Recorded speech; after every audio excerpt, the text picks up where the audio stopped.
அனைவருக்கும் வணக்கம். நம்ம இந்த வீடியோல வந்து என்ன பார்க்க போறோம் அப்படின்னு பார்த்தீங்கன்னா, யுபிஎஸ்சி சிவில் சர்வீஸ் எக்ஸாமினேஷன் அத பத்தின டீடைல்ஸ் தான் பார்க்க போறோம். இந்த எக்ஸாம் வந்து யுபிஎஸ்சி கண்டக்ட் பண்ற ஒரு எக்ஸாம். இந்த எக்ஸாம் என்னென்ன போஸ்ட்டுக்காக கண்டக்ட் பண்றாங்க அப்படின்னு பார்த்தீங்கன்னா, ஐஏஎஸ், ஐபிஎஸ், ஐஎஃப்எஸ், ஐஆர்எஸ் அது மட்டும் இல்லாம 20+ group A and group A சர்வீசஸ்க்காக கண்டக்ட் பண்றாங்க. இந்த எக்ஸாம் எழுதணும்னா நமக்கு என்ன எஜுகேஷனல் எலிஜிபிலிட்டி இருக்கணும் அப்படின்னு பார்த்தீங்கன்னா, எனி பேச்சுலர்ஸ் டிகிரி கம்ப்ளீட் பண்ணவங்க இந்த எக்ஸாம் எழுதலாம். ஃபைனல் இயர் ஸ்டூடெண்ட்ஸும் இந்த எக்ஸாமை வந்து எழுதலாம். ஆனா அவங்க வந்துட்டு இன்டர்வியூ அட்டெண்ட் பண்றதுக்கு முன்னாடி ஃபைனல் இயர் கிளியர் பண்ணியிருக்கணும். அதுக்கான டாக்குமெண்ட்ஸ் வந்து ப்ரொவைட் பண்ணிக்கணும். ஸோ எனி டிகிரி படிச்சவங்க இந்த எக்ஸாம் எழுதுறதுக்கு எலிஜிபிள். அதே மாதிரி மினிமம் ஏஜ் என்ன இருக்கணும் அப்படின்னு பார்த்தீங்கன்னா 21 இயர்ஸ் கம்ப்ளீட் ஆயிருக்கணும். மேக்ஸிமம் ஏஜ் வந்து 32 இயர்ஸ் இருக்கணும். அதே மாதிரி ஏஜ் ரிலாக்ஸேஷன் அந்தந்த கம்யூனிட்டிக்கு தகுந்த மாதிரி இருக்கு. இது வந்து நோட்டிஃபிகேஷன்ல கிளியரா கொடுத்துருப்பாங்க. நீங்க வந்து அப்ளை பண்றதுக்கு முன்னாடி செக் பண்ணிக்கணும். பட் இந்த எக்ஸாம்ல ஒரு முக்கியமான விஷயம் என்னன்னு பாத்தீங்கன்னா, நம்பர் ஆஃப் அட்டெம்ப்ட் அப்படின்னு ஒரு விஷயம் இருக்கு. அப்படின்னா ஜெனரல் கேண்டிடேட்ஸ் வந்துட்டு மேக்ஸிமமா அவங்க ஏஜ்க்குள்ள 6 அட்டெம்ப்ட் மட்டும் தான் எழுத முடியும். ஓபிசி கேண்டிடேட் வந்துட்டு 9 அட்டெம்ப்ட் மட்டும் தான் எழுத முடியும். எஸ்சி எஸ்டிக்கு வந்து அவங்க ஏஜ் லிமிட்குள்ள எத்தனை எக்ஸாம்ஸ் வேணா எழுதிக்கலாம். அதே மாதிரி பர்சன்ஸ் வித் பெஞ்ச்மார்க் டிசபிலிட்டிஸும் 9 அட்டெம்ப்ட், அதாவது ஜெனரல் அண்ட் ஓபிசி கேண்டிடேட்டுக்கு வந்து 9 அட்டெம்ப்ட் கொடுக்குறாங்க. ஆனா அதுவே எஸ்சி கேண்டிடேட்க்கு வந்துட்டு அவங்க ஏஜ் லிமிட்குள்ள அன்லிமிட்டடா எழுதிக்கலாம். அடுத்தது வந்துட்டு இந்த எக்ஸாம் வந்து என்னென்ன ஸ்டேஜஸ்ல கண்டக்ட் பண்றாங்க அப்படின்னு பாத்தீங்கன்னா 3 ஸ்டேஜ்ல கண்டக்ட் பண்றாங்க. ஒன்னு வந்து ப்ரிலிமினரி எக்ஸாமினேஷன், நெக்ஸ்ட் வந்துட்டு மெயின்ஸ் எக்ஸாமினேஷன், மூணாவது வந்து பர்சனாலிட்டி டெஸ்ட். ஸோ இதுல ப்ரிலிமினரி எக்ஸாம் அப்படின்னு வந்துட்டு வெறும் ஸ்கிரீனிங் டெஸ்ட் தான். இதுல வந்து 2 பேப்பர் இருக்கும். ஸோ இந்த பேப்பர் வந்து நீங்க வந்து மெயின்ஸ்க்கு செலக்ட் ஆகுறீங்களா இல்லையா அப்படின்னு டிசைட் பண்ற பேப்பர்ஸ் இந்த எக்ஸாம். இது வந்து ரெண்டுமே வந்து எம்சிக்யூல தான் கொஷின்ஸ் இருக்கும். ஸோ நெகட்டிவ் மார்க்கிங் இருக்கு. 1/3, அதாவது 3 கொஷின் ராங்கா எழுதுனீங்கன்னா 1 மார்க் வந்து டிடக்ட் பண்ணிடுவாங்க. ஸோ நம்ம வந்து ரொம்ப கேர்ஃபுல்லா இந்த எக்ஸாம்ஸ் எழுதணும்.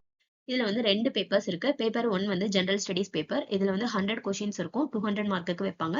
2 ஹவர்ஸ் நடக்கும் இந்த எக்ஸாம். 2வது பேப்பர் வந்து சிசாட் பேப்பர். இதுல வந்து 80 கொஷின்ஸ் இருக்கும். இதுவும் 200 மார்க்ஸ்க்கு வைப்பாங்க. இதுவும் நீங்க 2 ஹவர்ஸ் எழுதணும். இந்த செகண்ட் பேப்பரான சிசாட் பேப்பர் வந்து குவாலிஃபையிங் பேப்பர். அதாவது நீங்க இதுல minimum 33% marks எடுத்திருக்கணும்.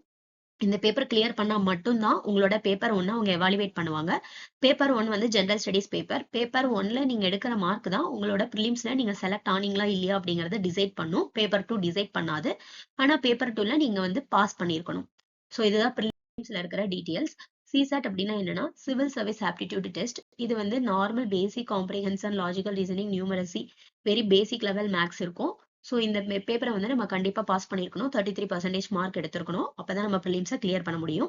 சிசெட்ல fail ஆயிட்டீங்கன்னா paper 1 evaluate பண்ண மாட்டாங்க. ப்ரிலிம்ஸ்ல வந்துட்டு நீங்க வந்து கிளியர் பண்ணலன்னு அர்த்தம். ஒன்ஸ் ப்ரிலிம்ஸ் கிளியர் பண்ணிட்டோம் அப்படின்னா நம்மள வந்து மெயின் எக்ஸாமுக்கு கால் ஆஃபர் பண்ணுவாங்க. ஸோ மெயின்ஸ் எக்ஸாம்ல வந்து நெகட்டிவ் மார்க் எதுவுமே கிடையாது. மெயின்ஸ்ல இருக்கிற எல்லா பேப்பருமே டிஸ்கிரிப்டிவ் டைப் பேப்பர். ரொம்ப முக்கியமானது. இதுல இருக்கிற மார்க்ஸ் தான் வந்துட்டு ஃபைனல் ரேங்க்குக்கு டிசைட் பண்ணுவாங்க. ஸோ இதுல வந்து டோட்டலா 9 பேப்பர்ஸ் இருக்கு. பேப்பர் ஏ வந்து இந்தியன் லாங்குவேஜ் பேப்பர். ஸோ நீங்க ஏதாவது ஒரு இந்தியன் லாங்குவேஜை சூஸ் பண்ணி அதுல இந்த பேப்பர் எழுதணும். பேப்பர் பி வந்து இங்கிலீஷ் பேப்பர்.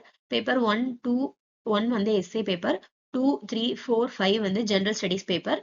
அதே மாதிரி பேப்பர் 6 அண்ட் 7 வந்துட்டு பாத்தீங்கன்னா நீங்க ஒரு ஆப்ஷனல் சப்ஜெக்டை சூஸ் பண்ணணும். அந்த சப்ஜெக்ட்ல பேப்பர் 1 அண்ட் பேப்பர் 2 நீங்க எழுதணும். டோட்டலா எல்லா பேப்பர்ஸ்மே ஈச் பேப்பர்ஸ் வந்து 3 ஹவர்ஸ் நடக்கும் எக்ஸாம். எல்லாமே டிஸ்கிரிப்டிவ் டைப் பேப்பர்ஸ் தான். ஸோ இதுல பேப்பர் ஏ இந்தியன் லாங்குவேஜ் 300 மார்க்ஸ்க்கு நடக்கும். பேப்பர் பி இங்கிலீஷ் 300 மார்க்ஸ்க்கு நடக்கும். ஸோ அந்த இந்தியன் லாங்குவேஜ் நீங்க ஒரு லாங்குவேஜ் சூஸ் பண்ணிக்கணும். இந்த 2 பேப்பருமே மார்க்ஸ் வந்து மெரிட்க்கு இன்க்ளூட் பண்ண மாட்டாங்க. இந்த 2 பேப்பர்லயுமே நீங்க மினிமம் பர்சன்டேஜ் எடுத்து கண்டிப்பா பாஸ் பண்ணியிருக்கணும். இது வந்து குவாலிஃபையிங் பேப்பர்ஸ். ஸோ இதுல நீங்க பாஸ் பண்ணா மட்டும்தான் ரிமைனிங் இருக்கிற 7 பேப்பர்ஸ் அவங்க எவாலுவேட் பண்ணுவாங்க. ஸோ ரிமைனிங் இருக்கிற 7 பேப்பர்ஸ் ஈச் பேப்பர் 250 மார்க்ஸ்க்கு நடக்கும். இந்த பேப்பர்ல எல்லாத்துலயும் நீங்க எடுக்கிற மார்க்க வந்து டோட்டல் பண்ணி ஃபைனல் ரேங்க்குக்கு வந்து அவங்க கால்குலேட் பண்ணிப்பாங்க. நெக்ஸ்ட் வந்து பாத்தீங்கன்னா மெயின்ஸ் கிளியர் பண்ணிட்டோம் அப்படின்னா நம்மள வந்து இன்டர்வியூக்கு கால் ஆஃபர் பண்ணுவாங்க. ஸோ இன்டர்வியூ வந்து யார் எடுப்பாங்க அப்படின்னா யுபிஎஸ்சி போர்டு தான் கண்டக்ட் பண்ணுவாங்க. இன்டர்வியூக்குன்னு ஸ்பெசிஃபிக்கான சிலபஸ்லாம் எதுவும் கிடையாது. ஸோ இது வந்து 275 மார்க்ஸுக்கு நடக்கும். இதுல வந்து என்ன என்ன மாதிரி விஷயங்களை வந்து டெஸ்ட் பண்ணுவாங்க அப்படின்னு பாத்தீங்கன்னா நம்மளோட personality, leadership skills, decision making skill, அதுக்கப்புறம் நம்ம வந்து லேட்டஸ்டா எவ்வளோ அவேர்னஸ், எவ்வளோ இன்ஃபர்மேஷனை தெரிஞ்சு வச்சிருக்கோம் அப்படிங்கிற மாதிரி செக் பண்ணுவாங்க. ஸோ இன்டர்வியூக்கு வந்து 275 மார்க்ஸ் இருக்கு. இப்ப ப்ரிலிம்ஸ் எக்ஸாம், மெயின்ஸ், இன்டர்வியூ அப்படின்னு 3 ஸ்டேஜஸ்ல நடக்குது. ஸோ இதுல வந்து கொஸ்டின் பேப்பர் எப்படி இருக்கும், ஆன்சர் நம்ம எப்படி எழுதணும் அப்படின்னு எல்லாருக்குமே ஒரு பெரிய டவுட் இருக்கும்.